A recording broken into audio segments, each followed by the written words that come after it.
Que Dieu vous bénisse abondamment pour votre persévérance. Amen. Je suis dans la joie de voir dans nos murs aujourd'hui un pasteur. C'est le pasteur Soro qui est là. Il vient du Gabon spécialement pour participer au 30 matin. Est-ce qu'on peut acclamer le Seigneur? Amen. C'est un privilège de voir de telles personnes se déplacer. Ça prouve que Dieu est en train de faire quelque chose à la compassion. Amen. Ce matin, je vais m'entretenir avec vous sur Jésus-Christ. Ces derniers temps, je vais m'efforcer de parler que de mon maître. Amen. De parler de Jésus, de Jésus, de Jésus et de Jésus. Vous savez, quand j'ai relu ma Bible, je me suis rendu compte de 2 ou 3 choses. Premièrement, toute la Bible ne tourne qu'autour d'une personne, Jésus-Christ, et on ne peut pas prêcher la Bible sans tourner autour de Jésus. De 2, toute la Bible tourne autour de l'amour. On ne peut pas prêcher la Bible sans parler d'amour et sans pousser l'homme à l'amour.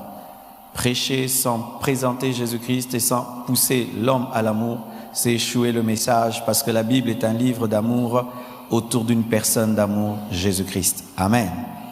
Nous sommes debout, nous allons lire quelques passages des Écritures. Tu peux dire à ton voisin, Jésus-Christ, la parole faite chair. Ton voisin de gauche, ton voisin de droite, ton voisin de derrière, ton voisin de devant, ton voisin qui te sourit. Il y a toujours un voisin qui nous sourit. Amen. Heureusement d'ailleurs. Amen. Jean 1, verset 1. Au commencement était la parole, et la parole était avec Dieu, et la parole était Dieu. Et verset 14, toujours dans Jean 1. Et la parole a été faite chair, et elle a habité parmi nous, pleine de grâce et de vérité, et nous avons contemplé sa gloire, une gloire comme la gloire du Fils unique venu du Père. Hébreux 2, verset 14. Hébreux 2, 14. Ainsi donc, puisque les enfants participent au sang et à la chair, il y a également participé lui-même, afin que, par la mort, il anéantit celui qui a la puissance de la mort, c'est-à-dire le diable. 1 Timothée 2, 5. 1 Timothée 2, 5. Car il y a un seul Dieu et aussi un seul médiateur entre Dieu et les hommes, Jésus-Christ, homme. Philippiens 2, 5 à 11. Philippiens 2, 5 à 11. Ayez en vous les sentiments qui étaient en Jésus-Christ, lequel, existant en forme de Dieu, n'a point regardé comme une proie arrachée d'être égal avec Dieu, mais s'est dépouillé lui-même en prenant une forme de serviteur, en devenant semblable aux hommes, et ayant paru comme un simple homme, il s'est humilié lui-même, se rendant obéissant jusqu'à la mort, même jusqu'à la mort de la croix. C'est pourquoi aussi Dieu l'a souverainement élevé, et lui a donné le nom qui est au-dessus de tout nom, afin qu'au nom de Jésus, tous genoux fléchissent dans les cieux, sur la terre et sous la terre, et que toute langue confesse que Jésus-Christ est Seigneur, à la gloire de Dieu le Père. Nous terminons avec Hébreux 10, versets 6 à 10. Hébreux 10, 6 à 10. Tu n'as agréé ni holocauste, ni sacrifice pour le péché. Alors j'ai dit, voici, je viens dans le rouleau du livre, il est question de moi pour faire, ô Dieu, ta volonté. Après avoir dit d'abord, tu n'as voulu et tu n'as agréé ni sacrifice ni offrande, ni holocauste ni sacrifice pour le péché, c'est qu'on offre selon la loi. Il dit ensuite, voici, je viens pour faire ta volonté. Il abolit ainsi la première chose pour établir la seconde. C'est en vertu de cette volonté que nous sommes sanctifiés par l'offrande du corps de Jésus-Christ, une fois pour toutes. Acclamons la parole du Seigneur. Amen. Nous disons souvent Jésus, la parole faite chair. Jésus, la parole faite chair. Et pendant ce court message, je vais m'efforcer par l'aide du Saint-Esprit à expliquer cela, de sorte que désormais, quand tu diras Jésus-Christ, la parole faite chair, tu puisses comprendre ce que cela signifie et les implications de ce grand mystère, Jésus-Christ, la parole faite chair. Je me rends compte de plus en plus, bien-aimés, que lorsque la Bible n'est pas creusée, on n'en profite pas. C'est comme une carrière. Tant que tu ne creuses pas, tu ne trouves pas le pétrole. Tant que tu ne creuses pas, tu ne trouves pas le diamant, tu ne trouves pas l'or. Et tu peux marcher et être pauvre pendant des années, alors qu'à 2 mètres sous toi, il y a une richesse qui peut transformer toute ta vie. Pareil aussi avec la Bible, tu peux l'avoir dans tes mains, l'amener à l'église, la mettre au chevet de ton lit, la mettre sous l'aisselle, la feuilleter 2 fois, tout en ne bénéficiant pas des trésors et des mystères qui sont cachés. Chaque fois que vous lirez la Bible, priez, dites à Dieu, ouvre mon esprit pour que je comprenne les Écritures. Les disciples d'Emmaüs marchaient avec Jésus-Christ et parlaient avec lui, et ils ne pouvaient voir que c'était Christ jusqu'à ce qu'il ouvre leurs esprits et qu'ils se rendent compte que c'était Rabbi, c'était le Maître qui marchait avec eux. Je prie que tu comprennes davantage le Jésus-Christ que tu connais, que tu finisses par connaître ce que tu connais, parce qu'il faut connaître ce que tu connais, le connaître en profondeur. C'est là même que les disciples marchaient avec Jésus-Christ, et la Bible dit, ils ont cru en lui davantage. C'est-à-dire qu'il y a des niveaux de foi, des niveaux de révélation. Amen. C'est pourquoi ne vous approchez jamais de la parole comme par habitude, et n'écoutez jamais la Bible comme si c'était un discours d'un grand orateur. Non, c'est la parole de Dieu. Amen. Alors déjà, j'aimerais vous affirmer et vous dire quelque chose de merveilleux. Jésus-Christ est le seul bébé qui a choisi sa mère et qui a choisi son nom et le lieu de naissance. Alléluia.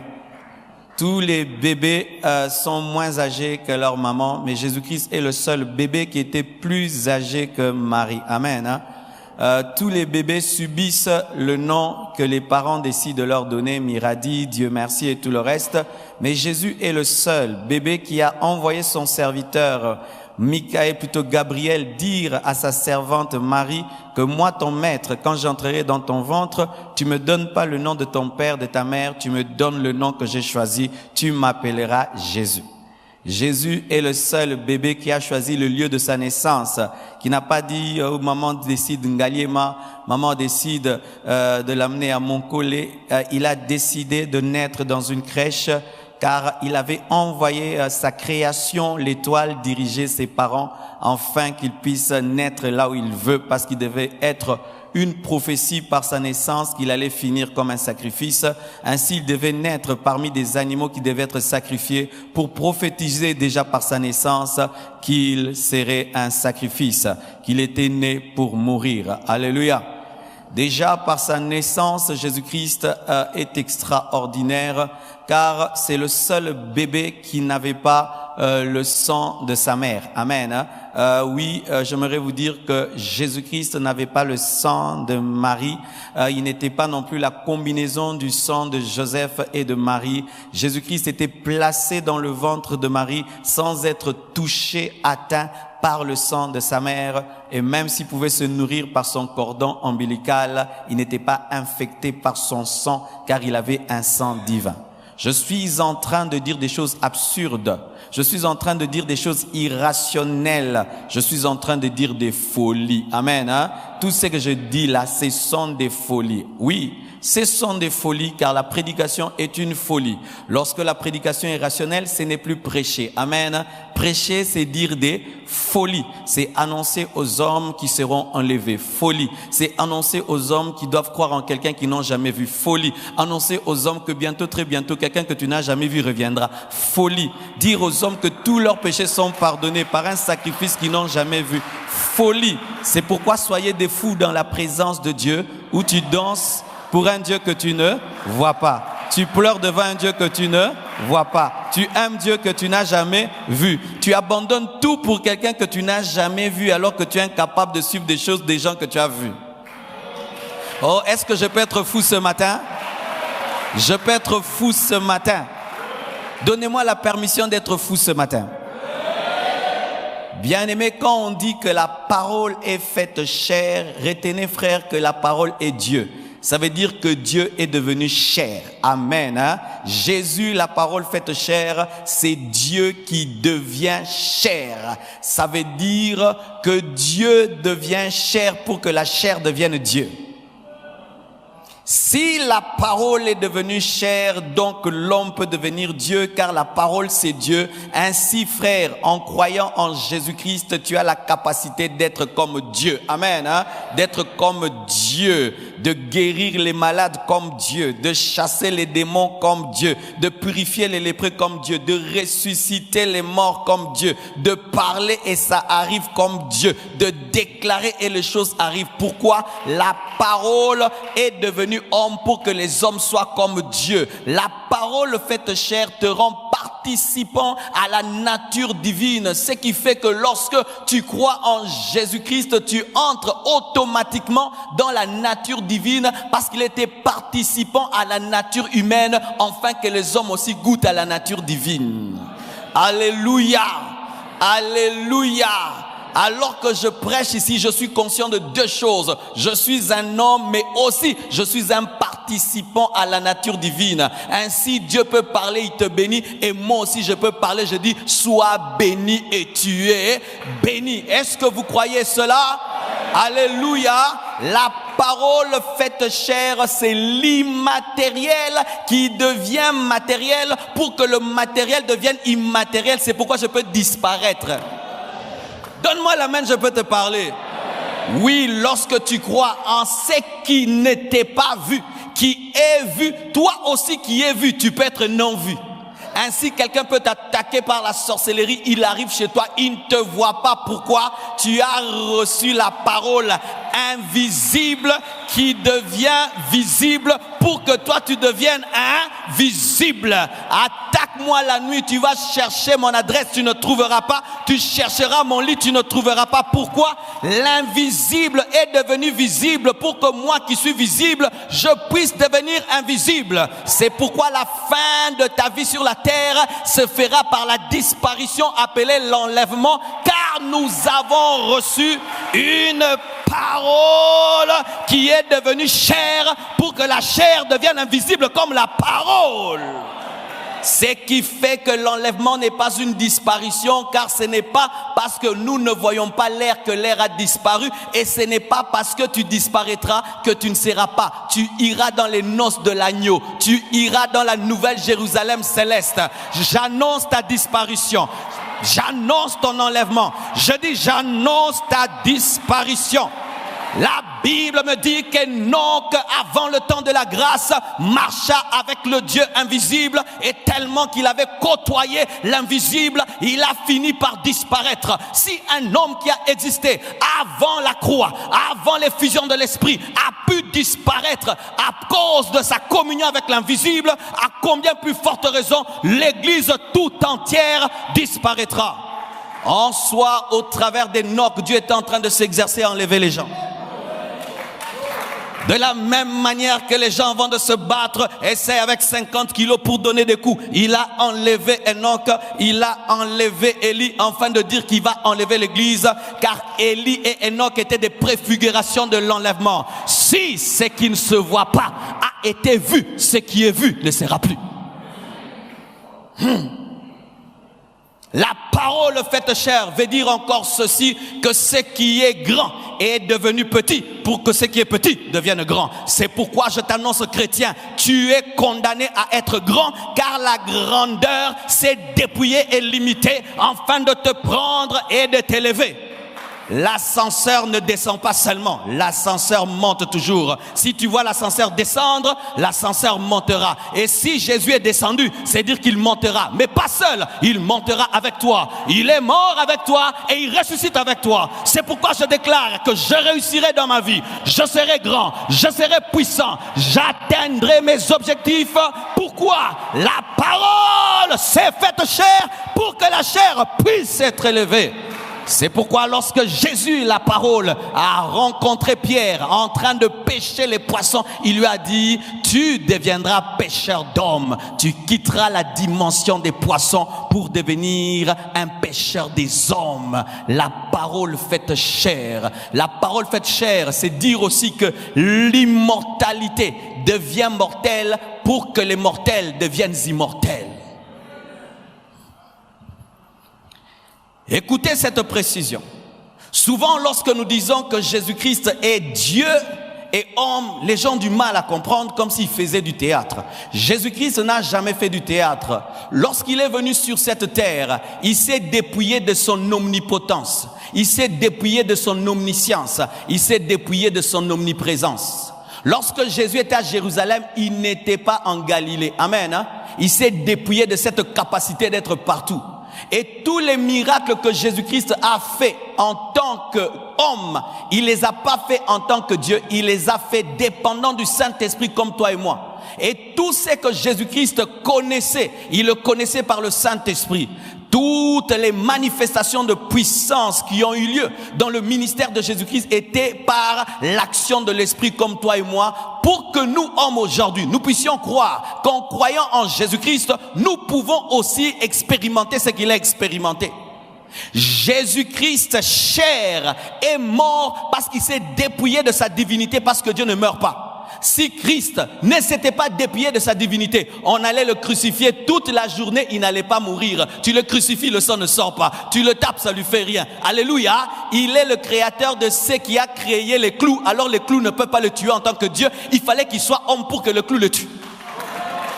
Mais il est devenu mortel pour que le mortel soit immortel. Frère, tu ne mourras pas. Tu ne mourras pas. La mort d'un chrétien est définie par la Bible par retourner vers le Père. Ainsi, tu ne dois pas avoir peur de la mort parce que tu n'as pas peur de rentrer à la maison. Qui a peur de rentrer à la maison?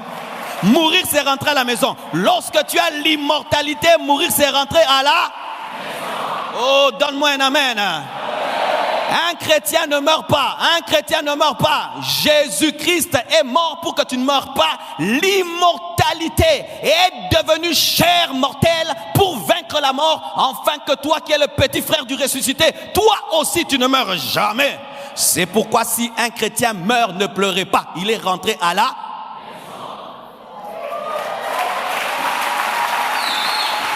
Alléluia.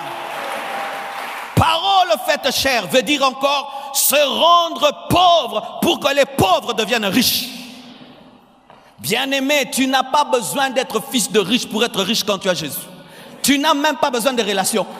Oh, donne-moi l'amen. Tu as déjà une relation. Jésus-Christ s'est rendu pauvre pour t'enrichir. Jésus marchait à pied pour t'enrichir. Jésus-Christ demandait une barque pour t'enrichir. Jésus-Christ dormait dehors pour t'enrichir. C'est pourquoi, frères et sœurs, quel que soit l'état économique du Congo, je serai riche. Oui, l'ambassade ne dépend pas de la situation économique du pays qui le reçoit. Et nous sommes l'ambassade de Dieu. Même si tout va mal au Congo, bien-aimé, il y a des étrangers qui prospèrent. À combien plus forte raison, toi qui es fils de Dieu, tu es pauvre parce que tu crois. Tu es pauvre parce que tu le dis. Mais si tu pouvais te voir comme Dieu te voit, du riche qu'il était, il s'est dépouillé pour t'enrichir. La parole faite chair.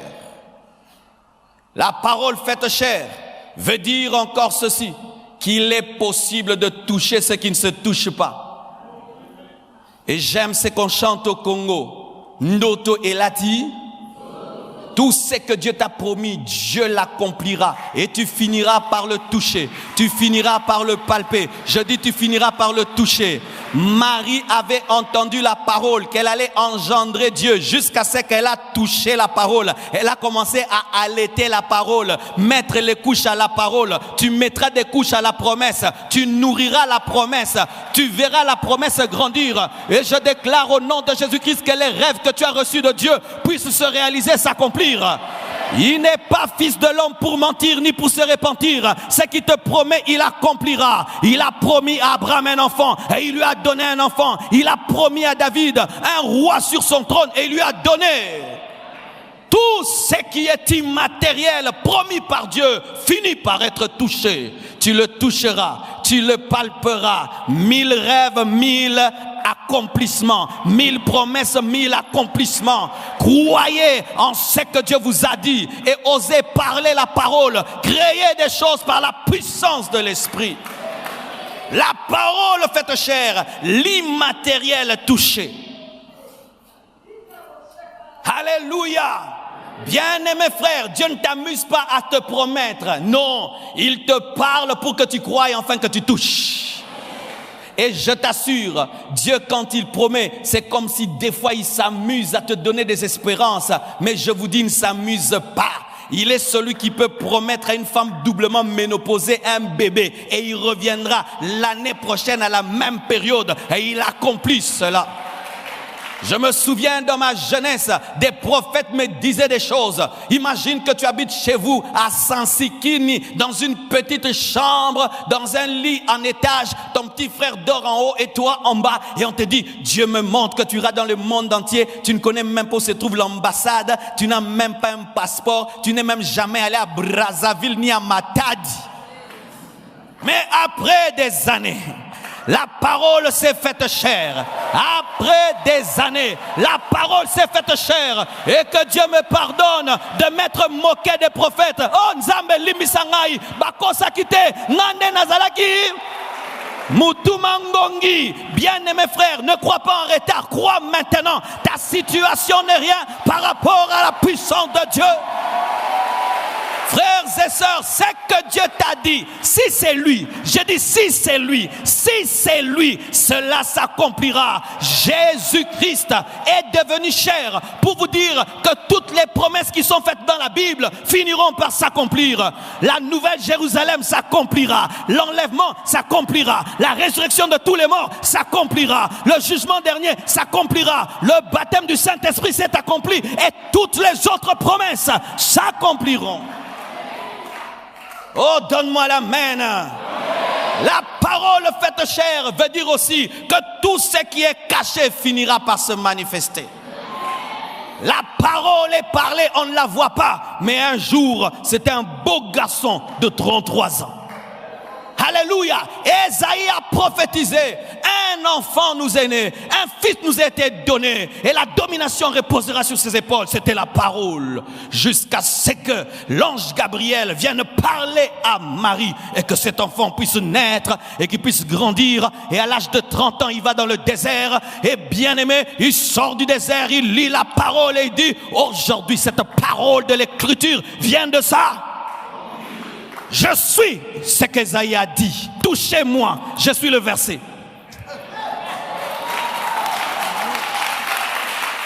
L'heure est arrivée dans ta vie. Tu lis la Bible, tu arrives à un verset, tu t'arrêtes. Tu dis, ça, j'ai déjà vu. Tu descends, ça, accompli. Ça, accompli. Oh, donne-moi la main, je vais te prêcher. Quand je lis la Bible, on dit, voici les signes qui accompagneront ceux qui auront cru. À mon nez, ils parleront d'autres langues. Pour moi, c'est accompli, verset, déjà accompli. Ils imposeraient les mains malades, seront guéris. Accompli. Ils ouvriraient les yeux des aveugles. Accompli. Ils chasseront les démons. Accompli. Il y a des choses quand tu lis, tu soulignes déjà devoir à domicile là. Bien-aimé, Dieu veut vivre en toi afin que tu vives sa parole et sa promesse. La parole faite chair. Ce qui est en toi finira par se manifester. Ce qui est en toi finira par se manifester. Et je viens de recommencer de lire le livre de Jean. et j'ai découvert des choses bien aimées. Jésus-Christ avait un esprit. Si tu lui poses trop de questions sur la vie des autres, en coup, il s'abat. Lorsque les disciples ils parlent de Jean et qu'on lui pose la question, et le disciple là, lui il ne mourra jamais, dit qu'il meurt ou qu'il vive, ça vous qui paye à Yayo. Alléluia. Voici mon frère, Dieu ne crée aucun homme vide. Si même l'usine de Coca-Cola ne sort pas des bouteilles vides et finit toujours par les remplir de Coca, tu penses que Dieu peut t'envoyer sur cette terre sans rien mettre en toi? Dieu ne peut pas gaspiller un corps. Il doit déposer l'âme dedans. Il ne peut pas déposer l'âme seulement. Il doit déposer l'intelligence, un caractère. Il ne peut pas te donner seulement un esprit. Il doit remplir cet esprit de sa présence et de sa puissance. Dis à ton voisin, j'ai quelque chose. Et cela se manifestera. Donne-moi l'amen que je te parle ce matin. Bien-aimé, depuis que je suis né, il y a des choses que je viens de découvrir.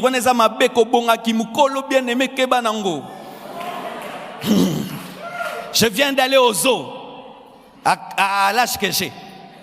Et je suis allé au zoo. Bien-aimé frère, la première fois de ma vie de voir un lion en face. Donc, tu sais qu'il est en cage, mais tu veux fuir. Tu sais qu'il ne peut pas te manger, mais quelle présence! Non, le lion, c'est un lion, hein, Ndeko. Non, lion a un charisme. Tu vois le lion. Et tout le monde est autour du lion. On les regarde de loin. Des fois même, il faut le regarder par des jumelles. Et vous êtes là, et vous pensez que quand tu as vu le lion, le reste n'est rien. Tu cesses de regarder le lion. Tu regardes l'hippopotame. Yoka hippopotame. Yoka hippopotame. Et des gens aussi autour de l'hippopotame.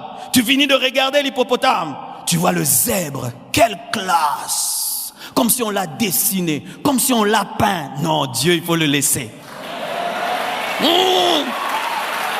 Et l'okapi, je voyais l'okapi seulement sur les billets. Et j'ai vu l'okapi, bien aimé frère, quel animal, quelle perfection. Tu sens que c'est un artiste qui l'a créé. Et quand j'ai vu la girafe, je n'ai jamais vu un animal aussi fier que la girafe. Aodinda.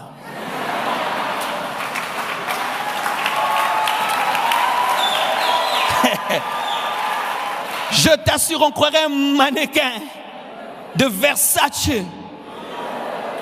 Mais à côté, il y a le lion. Mais Aodinda. Il y a des antilopes. Aodinda. Même si tu as ta crinière, moi j'ai le coup.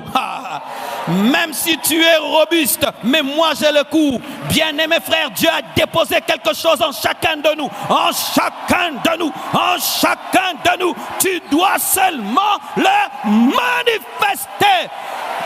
Je n'ai pas besoin d'avoir ce que tu as. Je n'ai pas besoin d'être ce que tu as. Le monde aussi va m'entourer en mon temps. Parce que ma grâce est particulière. Je suis particulière. Je n'ai pas besoin de la crinière du lion. Je n'ai pas besoin de rugir comme le lion. Je suis particulier. Yayo, yayo, yanga, yanga. Alléluia. Ce qui est dedans sortira. La parole faite chez. Mes frères et sœurs, lorsque tu comprendras cela, tu ne tomberas jamais dans un complexe d'infériorité. Regarde quand tu lis la Bible, tu lis Matthieu, extraordinaire, Luc, extraordinaire, Marc, extraordinaire, Jean, extraordinaire, Actes, extraordinaire, Romains, extraordinaire, Corinthiens, extraordinaire, Thessaloniciens, extraordinaire, Tite, extraordinaire, Philippiens, extraordinaire, Philémon, Apocalypse, extraordinaire, tu rentres à Genèse, extraordinaire. Bien aimé, pourquoi? Dieu a mis quelque chose en chacun. Et tant que tu ne commences pas à écrire, tu ne sauras pas que tu as Genèse.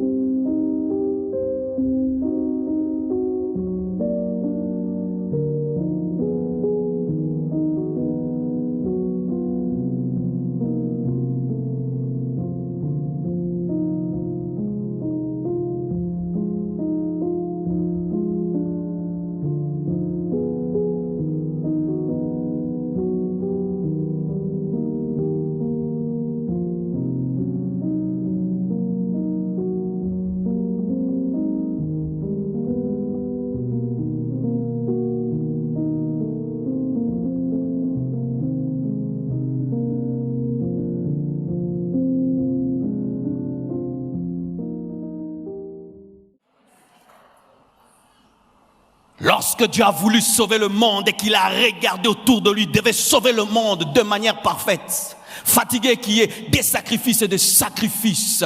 Aaron, lorsqu'il avait son ministère, on pensait que Dieu avait fini.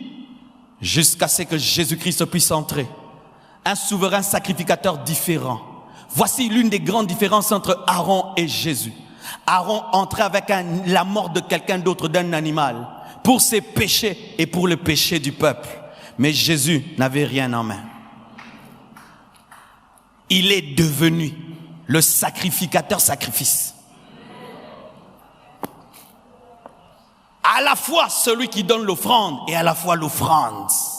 Pourquoi? Enfin que les sacrifices s'arrêtent et que maintenant nous soyons sauvés, non point par un sacrifice, mais par la foi à l'unique sacrifice. Et c'est impossible que cela devienne réalité si la parole ne devient chair, car on ne crucifie pas la parole. On ne crucifie qu'une parole qui est devenue chair parce qu'il faut l'attraper. Il faut mettre les clous dessus. Il faut mettre la couronne d'épines dessus. Il faut lui ôter les vêtements. Il s'est rendu maîtrisable pour que personne ne te maîtrise. Tu ne peux me maîtriser, frère, parce que Jésus était maîtrisé pour moi. Et tu ne peux me limiter, car Jésus-Christ était limité pour moi. Tout cela, il a fait pour toi. Chaque fois que vous direz, parole faite chair, pensez à tout ceci. J'aimerais terminer, mes frères et sœurs. Parole faite chair. C'est Dieu qui devient homme pour que les hommes deviennent Dieu. Dieu en minuscule, bien sûr, mais c'est aussi le Créateur qui entre dans sa créature pour sauver la créature, afin que la créature entre dans le Créateur pour être sauvée. C'est le Créateur qui vient dans le monde par la créature pour que la créature entre au ciel par le Créateur. Si Jésus-Christ est venu dans le monde par Marie, toi aussi tu peux aller au ciel par Jésus. Il a ouvert le chemin. Et cela te donne automatiquement le pouvoir de devenir enfant de Dieu. Il est devenu homme pour que les hommes deviennent des fils de Dieu. C'est pourquoi il est appelé fils de l'homme, pour que l'homme soit appelé fils de Dieu. Le fils de Dieu est devenu fils de l'homme pour que l'homme devienne fils de Dieu. Qui est fils de Dieu en ce lieu? Alors vous n'avez pas à être complexé devant les Juifs. Vous n'avez pas besoin de faire des pèlerinages en Israël. Vous n'avez pas besoin d'être baptisé au Jourdain. Vous n'avez pas besoin de l'huile d'olive de Jourdain. Bien-aimé, si même jusqu'à ma mort, j'irai jamais en Israël, je n'ai aucun problème, ma chambre me suffit. Et je n'ai pas besoin d'aller devant un mur de lamentation pour prier, je suis fils de Dieu. Et je n'ai aucun complexe devant un juif, ce n'est pas que Dieu écoute le juif plus que moi. Je suis fils de Dieu, comme lui, amen. Et d'ailleurs, si le juif ne croit pas en Jésus-Christ, je suis supérieur à lui, alléluia. Quittez ce complexe où quand vous voyez un juif, vous dites, lui il doit réussir parce qu'il est juif. Non, bien-aimés, eux ils ont la promesse naturelle, nous avons la promesse spirituelle. Oui, je vous confirme, mes frères et sœurs, que dans le christianisme, il n'y a pas de lieu saint. Nous ne sommes pas comme les musulmans où il faut aller à la Mecque. Nous n'allons partout, parce qu'il est partout et il est en nous. Jésus-Christ a dit il y a un temps, vous n'allez plus adorer sur cette montagne, ni à Jérusalem, mais en esprit et en vérité. Les fils, ils adorent en esprit. Ils ne prennent pas des avions pour aller prier quelque part. Alléluia. Tu peux aller pour être édifié, mais Dieu est partout où tu es. Alléluia. Frères et sœurs, j'aimerais vous affirmer ceci, que lorsque Dieu vous appelle fils, c'est au même niveau que Jésus. Dieu n'aime pas Jésus plus que toi. Il t'aime comme il aime Jésus. Les hommes t'ont d'imiter. La Bible dit, Jésus-Christ priait, il a dit, tu les as aimés de l'amour dont tu m'as. Entre toi et Jésus-Christ en matière d'être aimé par Dieu égale. Est-ce qu'on comprend le mot là-bas? Si on dit à Dieu de choisir entre toi et Jésus-Christ, il est troublé.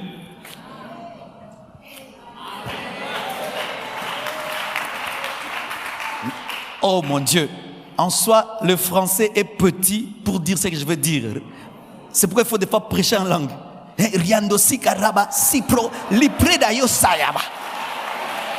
Non. Imagine quand Dieu te voit et il voit Jésus, il est amoureux de vous deux au même niveau. Pourquoi? Lorsqu'il t'adopte dans sa famille, il te traite comme le fils de la maison. Maintenant, quelqu'un comme toi aimer de cette manière-là, tu ne crois pas à demain. Tu fais que pleurer. Tu doutes en l'avenir. Tu te minimises. Tu te méprises parce que tu n'as pas une moto. Tu n'as pas une voiture. Tu n'as pas d'argent. Tu te minimises. Alors que quand Dieu te voit, il voit Jésus-Christ en toi et il t'aime comme lui. Quand Jésus dit papa, Dieu dit oui mon fils. Toi aussi quand tu dis papa, il dit quoi?